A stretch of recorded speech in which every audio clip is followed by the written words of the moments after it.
You mentioned a little bit more before about how you almost doubled in size, over the last 18 months or so. What's been the driver around that? Maybe you could talk a little bit about what you guys are seeing over there. I know you guys have a podcast. I know you've added a lot of people to the team, focused on Yeah. adding more services. Would love to hear a little bit about how that trajectory has been impacted.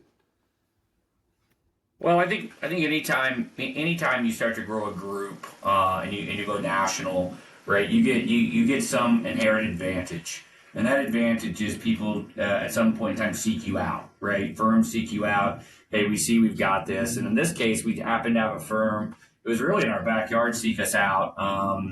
The firm is called Antares.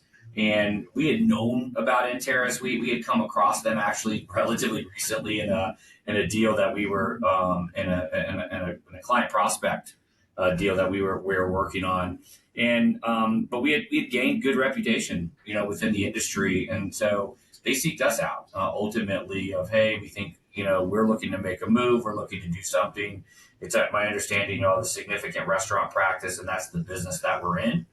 And so in this case, that's kind of what allowed us to double in size here. And what it did, it also brought, we were not doing what I would call client accounting services within the restaurant space. We had really built this practice really firmly dedicated to transaction advisory services, tax audit. I'll call it the normal, kind of run of the mill accounting services. Not that back office isn't, but you either do it or you don't. It's certainly something that we had explored. I was not interested in building it from scratch because I know it's a hard business to build. And these guys, they had it together.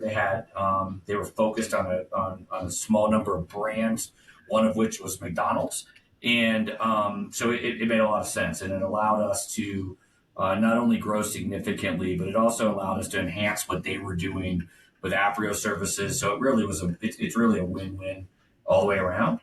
And it really it also kind of built out the rest of that kind of service base so that we can now focus and take in and depending on the client, depending on the business that they're in, we can service them really 360 degrees from a call it a financial advisory perspective.